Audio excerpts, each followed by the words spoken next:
So last week, my friend Lewis called me. And honestly, the first thing he said wasn't, hey, it was, bro, did you see gas prices? And I laughed because, yeah, I saw. You probably saw too. You pulled into the station, you looked at that number on the screen, and for a second, your brain just refused to accept it. Like, this can't be right. I filled up not 2 weeks ago, and now it's, what, almost $1 more per gallon? Where's this coming from? And here's the thing. Most people, they just shrug, they swipe the card, and they move on. They chalk it up to, prices are just high these days. And that's fair. Life is busy.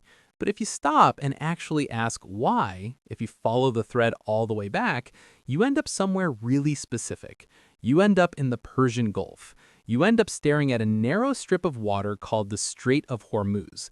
And you end up understanding that what's happening between the United States and Iran right now is not some distant geopolitical story that only matters to diplomats and defense analysts. It is reaching directly into your wallet every single day. My name is Adam, and I spend probably too much time thinking about money. Where it goes, why it disappears faster than it should, and how decisions made by governments on the other side of the planet somehow end up being your problem at the grocery checkout. I find that stuff genuinely fascinating, and also a little maddening if I'm being honest. So today, I want to walk you through exactly how this conflict, the tensions, and the military strikes involving the US and Iran is quietly draining money from ordinary people. People like Lewis, people like you. Not through some obscure financial mechanism that takes a PhD to understand, but through very real, very tangible channels. Your gas, your groceries, your electricity bill, your mortgage rate. We're going to connect all of those dots, one by one. And by the end of this, I think you'll walk away with something more than just frustration. You'll have a clearer picture of what's actually happening, why it's happening, and maybe, a few ways to think about protecting yourself from it. Let's get into it. The Strait of Hormuz, the world's most expensive bottleneck. Okay, so before we can talk about your gas bill or your grocery receipt, we need to talk about a piece of water that most people couldn't point to on a map, but that quietly controls a shocking amount of the global economy. The Strait of Hormuz. It's a narrow channel. We're talking about 21 miles wide at its narrowest point, sitting between Iran to the north and Oman to the south. And through that little strip of water, every single day, roughly 20 million barrels of oil flow. That's about 20% of the world's entire oil supply. 1/5 of the planet's petroleum, moving through a gap you could almost drive across in the time it takes to finish a podcast. Now, for decades, this has always been the biggest what if in global energy security. What if someone blocked it? What if Iran, which sits right on the northern shore, decided to use it as a lever? Analysts have written about this scenario for years. It's been called the world's most dangerous choke point. Well, at some point, we stopped theorizing about it. Beginning in early 2026, Iranian forces declared the strait functionally threatened, using drones and other weapons to strike ships attempting to transit through it. Not a full naval blockade, Iran didn't need that. Instead, they used low-cost weapons to strike vessels, which was enough to functionally impair the strait. Even though only a fraction of the 100-plus ships that normally transit daily were actually targeted, the threat alone was enough. The effect was immediate. Think about it like this. You don't need to physically lock a highway to create gridlock. You just need to make drivers afraid enough to stop. That's exactly what happened. Shipping companies, insurers, tanker operators, they all looked at the risk and said, yeah, we're not going in there. And when you remove 1/5 of the world's oil supply from the market, even for a few weeks, prices don't just nudge upward, they spike hard. This is point one, and it's the foundation of everything else we're going to talk about. The Strait of Hormuz isn't just a strategic military concern, it is a financial artery for the global economy. And right now, it's being squeezed. Everything else follows from that. The oil price shock and why it's your problem even if you don't own a car. All right, so let's talk about what happened to oil prices, because this is where things get very real very fast. Brent crude, which is the international benchmark for oil prices, was sitting around $65 in mid-2025. Then, as tensions escalated and military action began, it climbed steadily. During the most intense period of conflict, Brent crude surged toward and above $100 per barrel. Some analysts warned of scenarios approaching $120 or even $150 if the disruptions became sustained. Now, let me just put that in plain English for a second. Oil potentially going from $65 to $120, that's nearly doubling in a matter of months. And oil doesn't stay in the oil fields. It flows into everything. It's in your gasoline, obviously, but it's also in your electricity. It's in the plastic packaging on your food. It's in the fertilizer used to grow the food itself. It's in the cost of shipping every product from every factory to every store. Oil is basically embedded in the cost of being alive in a modern economy. When conflict in the region intensified, the average price of gasoline in the United States jumped by roughly 48 cents per gallon in just the first week. 48 cents in 1 week. Gas prices crossed $4 per gallon, the highest level seen in years. Now, I know what some people are thinking. Adam, I drive an electric car. I don't buy gas. And look, good for you, genuinely. But here's the thing. Even if you've never been to a gas station in your life, higher oil prices still hit you because everything you buy was transported by trucks or ships that run on diesel. Your online orders, your groceries, the materials used to build or maintain your home. Higher prices for oil and gas increase the cost of gasoline, electricity, fertilizer, food, and more. There's really no escaping it. And this is something I think a lot of people miss. They see the gas price and they think, okay, I'll just drive less. But the inflationary pressure from an oil shock doesn't stop at the pump. It radiates. It shows up months later in your grocery bill when the cost of transporting food has gone up. It shows up in your utility bill. It shows up in the price of a plane ticket. Oil isn't just the fuel. It's the circulatory system of the global economy. And right now, it's running a fever. The grocery bill nobody's talking about. Okay, this one genuinely surprised me when I started digging into it. Because when we talk about war and economics, we usually talk about oil and gas. But there's a second order effect that's coming for your grocery budget in a way that I think most people aren't aware of yet. Fertilizer. I know, not exactly the most exciting word, but stay with me. The Gulf region, specifically Iran, Qatar, Saudi Arabia, accounts for a huge chunk of the global supply of sulfur and urea. These are the core ingredients in synthetic fertilizer, and synthetic fertilizer is how modern agriculture produces the yields we've all come to take for granted. You want cheap, abundant food? You need fertilizer. You cut off a major chunk of the world's fertilizer supply, farmers pay more. And when farmers pay more, food prices go up. It's a chain reaction, and it moves slower than oil prices, which is actually what makes it more dangerous. You don't see it coming until it's already hitting you. Disruptions in Gulf supply chains have already put upward pressure on fertilizer prices globally, with analysts warning that less wealthy food and fuel importing countries could face acute stress if the conflict continues. Now, I want to be careful here not to be alarmist. We're not talking about empty shelves, but we are talking about the kind of slow, persistent price increases that just grind you down, where your grocery bill is $20 more this month than last month, and $30 more the month after that. And one day you look at your bank account and realize a meaningful chunk of your purchasing power has just quietly disappeared. Lewis actually texted me about this the other day. He said, "I swear chicken used to be cheaper," and I sent him this 20-minute voice memo explaining the fertilizer to feed grain to poultry supply chain, and he left me on red. Which, fair enough, but the point stands. The grocery impact of this conflict is real. It's just slower, quieter, and honestly more corrosive because it doesn't make headlines the same way $4 gas does. Natural gas, the crisis happening in Europe and Asia that will come for you too. So we've talked about oil. Let's talk about the thing that doesn't get enough attention in American or frankly most Western news coverage, natural gas, specifically liquefied natural gas or LNG. The Strait of Hormuz doesn't just carry oil, Roughly one-fifth of global liquefied natural gas trade also moves through it. And one of the biggest LNG producers in the world is Qatar, whose export facilities sit right in the Gulf. When the conflict intensified, Qatar Energy, the world's largest LNG producing company, was forced to declare what's called force majeure, essentially a legal declaration that circumstances beyond their control prevented them from fulfilling supply contracts. Roughly 20% of global LNG production was, at various points, at risk of disruption. Here's something that might surprise you.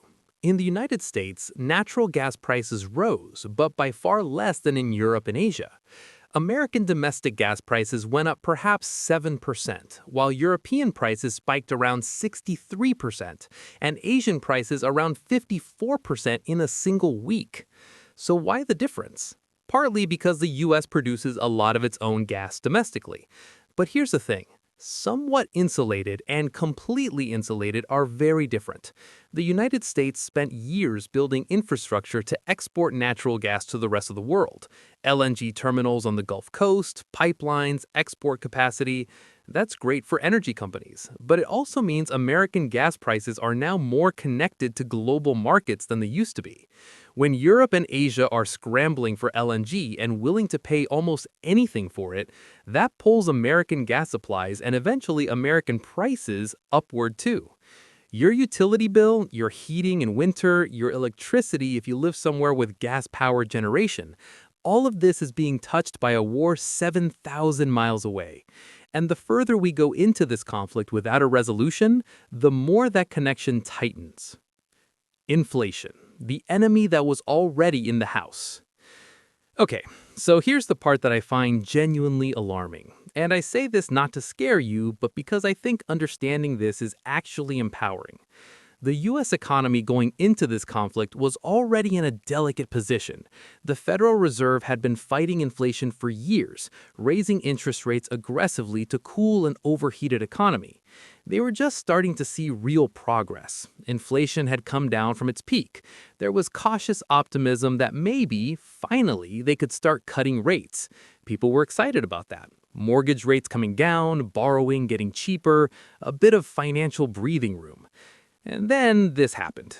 When an oil shock hits an economy that's already struggling with above-target inflation, the Fed faces a horrible dilemma. If they cut rates to support growth, they risk letting inflation rip. If they keep rates high to fight inflation, they risk pushing the economy into a recession. They're basically stuck between two bad choices. Former Federal Reserve Chair Janet Yellen warned that, depending on the impact of the conflict on oil markets, economic growth would suffer, and the Fed's job of containing inflation would become significantly more difficult. So what does that mean for you in practice? It means interest rates probably stay elevated for longer than anyone hoped. The 30-year mortgage rate in the U.S. climbed back above 6% and held there. If you're trying to buy a house right now, you feel that. If you have variable rate debt, credit cards, car loans, home equity lines, you feel that too. There's also a darker scenario that economists have started talking about more openly. The combination of elevated rates, persistent inflation, and slowing economic growth raises the specter of stagflation, the economic nightmare scenario of the 1970s, when oil shocks from the Arab embargo created a decade of stagnant growth and stubborn inflation that proved incredibly difficult to escape. I'm not saying that's definitely where we're headed, but the conditions that produce stagflation, an oil shock hitting an economy already dealing with inflation, are present right now. And ordinary people didn't vote on this war. They didn't make the decision to escalate, but they are absolutely absorbing the financial consequences of it. That asymmetry between who makes the decisions and who pays the price is worth sitting with for a moment. The stock market and your retirement account. I want to spend a minute on something that affects a huge number of people, but often gets lost in the news cycle because it's less viscerally dramatic than $4 gas. Your investments. When oil prices spike and inflation fears rise, the stock market doesn't like it. Investors get nervous about corporate earnings because higher energy costs eat into profit margins across almost every industry. They worry about the Fed being unable to cut rates. They worry about the consumer getting squeezed and pulling back on spending. And when investors get nervous, they sell. And when they sell, your 401k balance goes down. Wall Street analysts have been clear. Prolonged conflict leads to higher oil prices, hotter inflation, and greater market uncertainty. Markets may tolerate uncertainty for now, but prolonged uncertainty will be harder to look through. That's a direct quote from Morgan Stanley Wealth Management during this period. Now, I want to be clear. This doesn't mean you should panic and pull everything out of the market. That's almost always the wrong move. Markets recover. Long-term investors who stay the course generally come out ahead. But if you're close to retirement, if you are planning to access that money in the next few years, this volatility is real and worth paying attention to. There's also a story worth mentioning here because it illustrates something important about who benefits from this kind of uncertainty. Investigators found that hundreds of millions of dollars in bets on falling oil prices had been placed just before a diplomatic announcement that caused oil prices to drop sharply. The timing raised serious questions about whether anyone with advanced knowledge of that announcement had traded on it. I'm not drawing conclusions. The investigation is ongoing, but it does illustrate a pattern that's worth being aware of. The people closest to decision-making in geopolitical situations are sometimes also positioned to profit from the very volatility that hurts everyone else. That asymmetry, again. The global ripple, why this isn't just an American problem. Here's something I think about a lot when I look at situations like this. The economic pain from a conflict like this doesn't stay neatly within the borders of the countries involved. It doesn't even stay contained to the region. The war's cascading economic fallout radiates well beyond the Gulf, reshaping global commodity markets, food systems, industrial supply chains, financial conditions, and political alignments, potentially for years to come.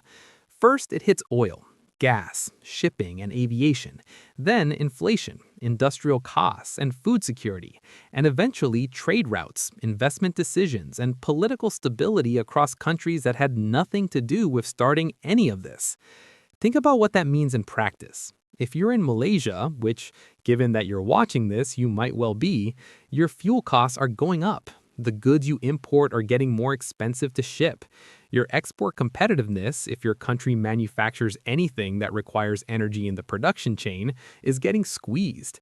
And if your country imports significant amounts of food, the fertilizer shock is quietly working its way through the food system to your grocery prices too. Countries like India, with heavy reliance on Middle Eastern crude and thinner foreign exchange reserves, are particularly exposed.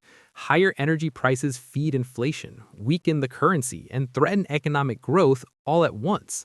And it's not just developing economies. Economists in countries as far from the battlefield as Chile and Poland have scaled back expectations for interest rate cuts because of inflationary pressure flowing from this conflict. Chile, Poland, countries that have no direct stake in this war, but whose monetary policy is being bent by it anyway. This is the globalized world we live in. Energy is a shared resource. Supply chain disruptions anywhere ripple everywhere. And the people who feel it most acutely are almost always the ones who can least afford to absorb it. Households in lower-income countries, people on fixed incomes, small business owners with thin margins who can absorb a 20% spike in fuel costs. What history tells us and why this time feels different. People who lived through previous episodes of US-Iran tension might be thinking, okay, this will pass. It always does. And they have some historical basis for that optimism. During the June 2025 period of conflict, crude oil prices rose roughly 10% in the days before and during the initial exchanges, but returned to roughly their previous levels when things calmed down. The market essentially concluded, okay, this was dramatic but contained, and prices came back down. This time, a few things are structurally different in ways that suggest the price impact might be stickier. The prior episode had a certain choreography to it. Strikes happened, both sides sent signals, both sides had reasons to de-escalate quickly. The current situation has seen Iran's response depart sharply from that more symbolic pattern. There have been strikes on infrastructure in neighboring countries, ports, facilities, targets that affect actual supply capacity, not just symbolic targets. When physical infrastructure gets damaged, refineries, ports, pipelines, those don't come back online overnight. Damage to key facilities can take significant time to repair even after a ceasefire. And every week of disruption is another week of higher prices, another week of inflation being baked into the broader economy, another week of financial pain being distributed to people who had nothing to do with starting this. Historically, every major oil shock has generated a policy response proportional to the pain it inflicts. The question is how much pain needs to accumulate before the political will for de-escalation becomes strong enough on all sides. And in the meantime, the cost is being distributed across hundreds of millions of ordinary people. That's not a political judgment. It's just the arithmetic of how these situations work. What you can actually do. Practical steps in an impractical situation. Alright, I've spent most of this video explaining how you're getting squeezed from every direction. Let me spend some real time on what you can actually do, because I don't want to leave you feeling like a passive victim of macro forces you can't control. And I'll be honest, some of this is about accepting what you genuinely can't control and focusing your energy carefully on what you can. Review your variable rate debt. If you have a variable rate mortgage, an adjustable rate loan, or significant credit card balances, you need to understand what happens to those payments if rates stay elevated or go higher. Know your exposure. If you can refinance into a fixed rate right now, even at a slightly higher rate, the predictability might be worth more than the small difference in cost. Certainty has real value in uncertain times. Think about your energy consumption in financial terms, not in an abstract environmental way, but in a very personal budget way. If your utility bill goes up 20% this year, which is plausible given what's happening, how does that hit your monthly budget? Are there efficiency improvements in your home that would pay back faster now that energy is more expensive? This is a good time to actually run those numbers. Look at your grocery habits with fresh eyes. I'm not going to tell you to stop buying things you enjoy, but reducing dependence on highly processed or highly transported food can genuinely insulate you from supply chain inflation. Buying local, cooking from simpler ingredients, adjusting toward commodities that are less energy intensive to produce and transport. These are small moves, but over a year they compound. Don't panic on your investments. I'll say this as plainly as I can. Selling into market volatility typically locks in losses and causes people to miss the recovery. If you have a long time horizon, staying in the course is usually the right call. If you're genuinely close to needing that money, talk to a financial advisor about repositioning, but do it thoughtfully, not reactively out of fear. Stay informed, but be skeptical of extreme predictions in both directions. There are people who will tell you this conflict means economic collapse is imminent. There are others who will tell you it's all already priced in and nothing to worry about. The truth is almost certainly somewhere more nuanced. Having an accurate, grounded mental model of what's actually driving your costs is more useful than either panic or dismissiveness. Lewis, my friend from the top of this video, he texted me after I walked him through some of this and said, "I feel worse now, but also somehow better." And honestly, I think that's the right reaction. Understanding why something is happening doesn't make the problem disappear, but it does mean you're not just confused and frustrated in the dark. You know what you're dealing with, and knowing is always the starting point. Conclusion. So let's bring this home. A narrow strip of water in the Persian Gulf. Military escalation between the US and Iran. Tanker ships that slowed or stopped moving. Oil that spiked dramatically. Gas that jumped nearly 50 cents in a single week. Fertilizer supply chains disrupted with consequences slowly working through the food system. Mortgage rates that refuse to come down. Retirement accounts absorbing shock after shock. Grocery bills creeping quietly upward while paychecks stay flat. None of that is disconnected. All of it flows from the same source. And the through line is actually simple. Geopolitical instability is not abstract. It is not something that stays in the news and doesn't touch your life. It reaches into your wallet with a quiet, relentless efficiency that rarely gets acknowledged directly, and that most of us don't trace back to its source because we're busy, because it's complicated, because it's easier to just shrug and move on. I want to be honest about something, because I've been careful about this throughout. I'm not here to tell you who was right and who was wrong in this conflict. The security concerns driving US and Israeli policy, Iran's perspective on its own sovereignty, the decades of tension and mistrust on all sides, these are genuinely complicated issues where reasonable, thoughtful people hold different views. That is not my lane today. My lane is the economic reality. And the economic reality is that when major powers come into conflict, even when it's described as limited, even when there are diplomatic efforts running in parallel, the financial fallout does not stay within the borders of the combatants. It distributes globally.